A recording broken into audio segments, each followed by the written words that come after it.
வணக்கம். தமிழ் ஃபுட் கார்னரில் எண்ணெய் கத்திரிக்காய் வதக்கல் பண்ண போகிறோம். சாதாரணமாக பண்ணுற கத்திரிக்காய் வதக்கலை விட மசாலா சேர்த்து பண்ணியிருக்கிற இந்த கத்திரிக்காய் வதக்கல் ரொம்ப சூப்பராக வாசனையாக டேஸ்ட்டாக இருக்கும். இப்போ எப்படி பண்ணுறதுன்னு பார்க்கலாம்.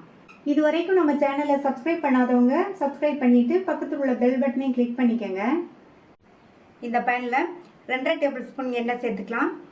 இந்த எண்ணெய் கத்திரிக்காய் வதக்கலுக்கு எண்ணெய் கொஞ்சம் அதிகமாக சேர்த்தா தான் நல்லாயிருக்கும். எண்ணெய் சூடாயிடுச்சு. அதில் 1/4 டீஸ்பூன் சோம்பு பொரிஞ்சதும் கறிவேப்பிலை சேர்த்துக்கலாம். 1/4 கிலோ கத்திரிக்காயை இந்த மாதிரி நீல வாக்கில் கட் பண்ணி தண்ணியில் போட்டு வச்சுருக்கேன். இந்த கத்திரிக்காயை இந்த எண்ணெயில் சேர்த்துடலாம்.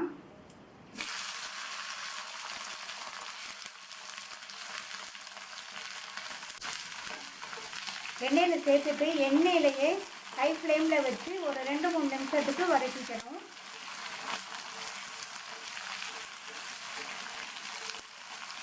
ரெண்டு 3 நிமிஷம் ஹை ஃப்ளேம்லேயே வச்சு வதக்கி விட்டாச்சு. இப்போ இதுக்கு தேவையான அளவு உப்பு சேர்த்துக்கலாம். உப்பு சேர்த்துட்டு நல்லா மிக்ஸ் பண்ணி விட்டுட்டு ஸ்டவ்வை தீயை கொஞ்சம் குறைச்சி வச்சுருங்க.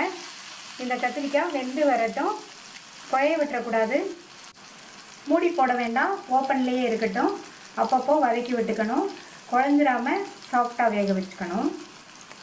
இந்த மிக்ஸி ஜாரில் 3 டேபிள் ஸ்பூன் தேங்காய் துருவல், 1/2 டீஸ்பூன் சோம்பு, 1/4 டீஸ்பூன் சீரகம், 3 பெரிய பூண்டை கட் பண்ணி வச்சுருக்கேன்.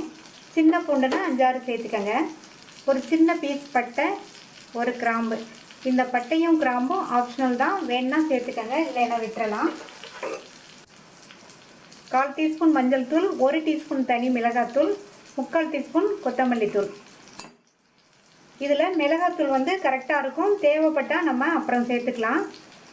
தண்ணியே சேர்க்காம குறப்பாக அரைச்சாச்சு.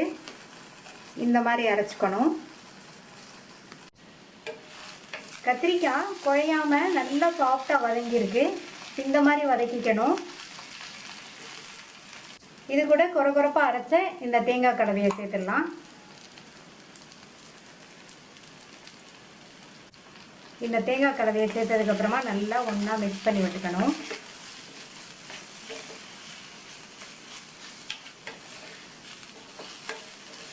இந்த தேங்காய் கலவை சேர்த்ததுக்கப்புறமா வாசனையே ரொம்ப ஜம்முன்னு சூப்பராக இருக்குது. தேங்காய் கலவை எல்லா காயிலையும் கோட்டாகிற மாதிரி நல்லா கலந்து விட்டாச்சு. இப்போ ஸ்டவ்வை சிம்மில் வச்சுருங்க. 2-3 நிமிஷத்துக்கு அப்படியே இருக்கட்டும். அப்பப்போ கிண்டி கொடுக்கணும். கிண்டி கொடுக்கும்போது பார்த்து இந்த மாதிரி மெதுவாக கிண்டி கொடுக்கணும், இல்லைன்னா கத்திரிக்காய் உடஞ்சி போயிடும். சிம்லேயே 3 நிமிஷமாக வதக்கி சேர்த்த தேங்காய் கலவையோட பச்சை வாசனை போய் நம்மளுடைய எண்ணெய் கத்திரிக்காய் வதக்கல் சூப்பராக ரெடி ஆயிடுச்சு.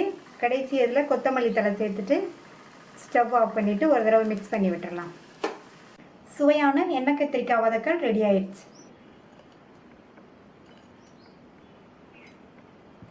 இந்த டேஸ்டான எண்ணெய் கத்திரிக்காய் வதக்கலை ட்ரை பண்ணி பார்த்துட்டு உங்கள் கமெண்ட்ஸை சொல்லுங்கள். தேங்க்யூ.